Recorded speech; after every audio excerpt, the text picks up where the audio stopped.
2024 সালের এইচএসসি পরীক্ষা উপলক্ষে বিভিন্ন বোর্ড নোটিশ প্রকাশ করছে, যেখানে তারা ব্যবহারিক পরীক্ষার নম্বর সহ বিভিন্ন বিষয় জানতে চাচ্ছে।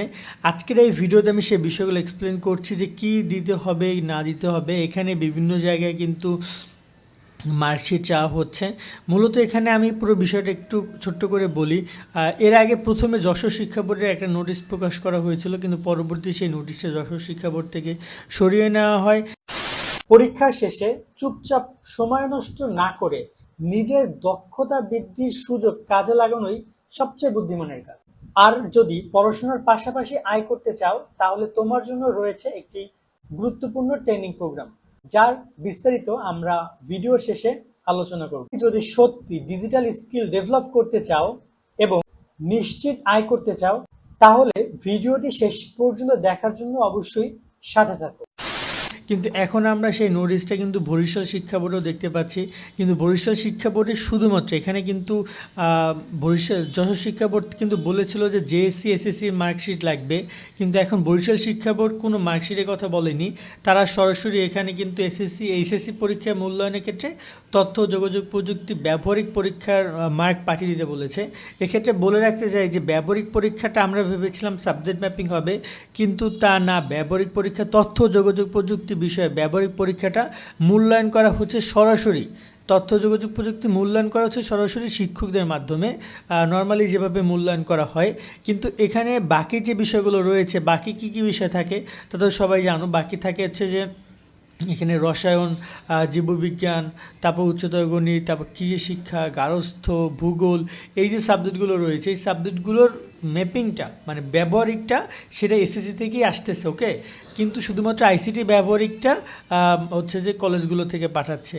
আর এখানে আরও বিভিন্ন নোটিশ প্রকাশ করে, যেমন সিলেট বোর্ড নোটিশ প্রকাশ করেছে তাদের, সেখানেও তারা ব্যবহারিক পরীক্ষা নিয়ে কথা বলেছে সিলেট বোর্ডের। আবার এখানে চট্টগ্রাম বোর্ড নোটিশ প্রকাশ করেছে, সেখানে আবার ব্যবহারিক না, সেখানে তারা কথা বলেছে এসএসসি এইচএসসি ট্রান্সক্রিপ্ট চেয়েছে প্রাইভেট শিক্ষার্থীদের। যে সকল শিক্ষার্থী উন্মুক্ত বিশ্ববিদ্যালয়ে পড়েছে বা ফরেন স্টুডেন্ট, তাদের জেএসসি এসএসসি মার্কশিট চেয়েছে তারা। তারপর এখানে আবার আইসিটির হচ্ছে যে তারা ব্যবহারিকের মার্ক চেয়েছে। এবং এখানে বলেছে অনুষ্ঠিত পরীক্ষা অংশগ্রহণকারী পরীক্ষার্থীদের বিষয়ভিত্তিক অনুপস্থিতি এবং বহিষ্কৃত শিক্ষার্থীদের তালিকা ফটোকপি পাঠাতে বলেছে। মানে বেশ কিছু ডকুমেন্ট চেয়েছে। এবং এখানে মোটামুটি কথা বলা যায় যে কিছু কিছু বিষয় রয়েছে যেটা হয়তো বা শিক্ষা মন্ত্রণালয় থেকে আরও ভালোভাবে স্পষ্ট এখন পর্যন্ত করা হয় নাই। সিলেট বোর্ডে কিন্তু ব্যবহারিক পরীক্ষার নম্বরটা চেয়েছে, তো এখানে এখন পর্যন্ত স্পষ্ট করা হয় নাই যে কেন ব্যবহারিক পরীক্ষার নম্বরটা চাইছে। তবে আমরা ধারণা করতে পারছি এটা তারা মূল্যায়নের জন্য চাচ্ছে। তার সাথে তোমাদের এখানে জেএসসি এসএসসির মূল্যায়নটা কেন চাচ্ছে, কারণ তোমাদের মার্কশিটটা জেএসসির মাধ্যমে মূল্যায়ন করা হবে, তোমাদের রেজাল্টটা জেএসসির মাধ্যমে দিবে সাবজেক্ট ম্যাপিংয়ে, অর্থাৎ জেএসসি রেজাল্ট থাকবে, তাই তারা জেএসসি রেজাল্টও চাচ্ছে। সো জেএসসি এবং এসএসসি দুইটা মিলিয়েই তোমাদের রেজাল্ট প্রকাশ করবে তারা। এখন কতটুকু কি নিবে, কীভাবে রেজাল্ট প্রকাশ করবে, এটা এখন দেখার বিষয়। তবে আমার মনে হয় যে শিক্ষার্থীদেরকে দ্বিধাদ্বন্দ্বের মধ্যে না রেখে এই বিষয়টি এখনই জানিয়ে দেওয়া দরকার যে আসলে তোমাদেরকে কীভাবে মূল্যায়ন করতে চাচ্ছে তারা, তাহলে বিষয়টা আরও স্পষ্ট হয়।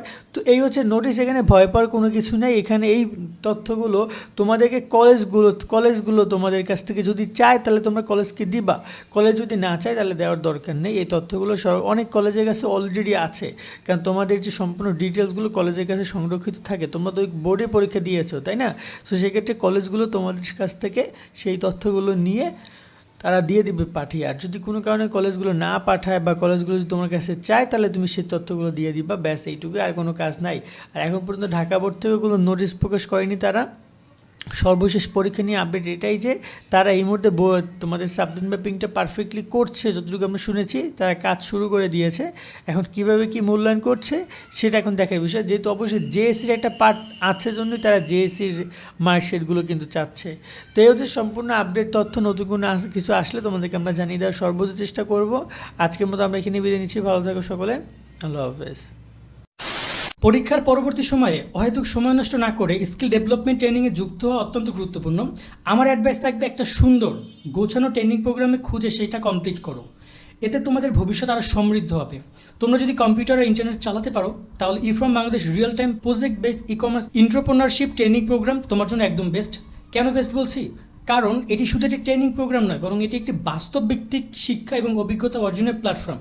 এই ট্রেনিং প্রোগ্রামে তুমি শিখতে পারবা web development, graphic design, digital marketing, data analysis এবং ই কমার্স ব্যবসার সব কিছু।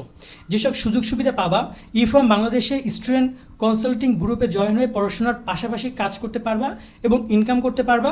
গ্রাজুয়েশন শেষ হলে ইফার্ম বাংলাদেশের ইন্টার্ন হিসেবে জয়েন করতে পারবা এবং ইফার্ম বাংলাদেশ চাকরির দরজা তোমার জন্য আজীবন খোলা থাকবে। যে রিয়েল প্রজেক্টের মাধ্যমে এই ট্রেনিং করা হবে সেই প্রজেক্টের মালিকানা শেয়ার পাবা, মানে এটা একটা ই কমার্স কোম্পানির গর্বিত মালিক হবা এবং প্রফিট শেয়ার পাবা। এই ট্রেনিং প্রোগ্রামের ফি 15,000 টাকা হলেও আমাদের চ্যানেলের রেফারেন্স ব্যবহার করলে 50%-এর বেশি ডিসকাউন্টে মাত্র 7,000 টাকায় ট্রেনিং করতে পারবা। মোট 15টি অনলাইন ক্লাস, প্রতিটি 2 ঘন্টা করে, সেই সাথে নেটওয়ার্কিং, সার্টিফিকেট বিতরণ এবং ডিনার প্রোগ্রামের জন্য থাকছে 2টি অফলাইন সেশন। ক্লাস শুরু হবে 1 সেপ্টেম্বর থেকে এবং চলবে 10 অক্টোবর পর্যন্ত। কিন্তু মনে রাখবা, সিট সংখ্যা সীমিত, তাই রেজিস্ট্রেশন করতে হবে এখনই। 31শে আগস্ট পর্যন্ত সিট খালি থাকা সাপেক্ষে রেজিস্ট্রেশন এবং ফি জমা দেওয়ার শেষ সময় নির্ধারণ করা হয়েছে।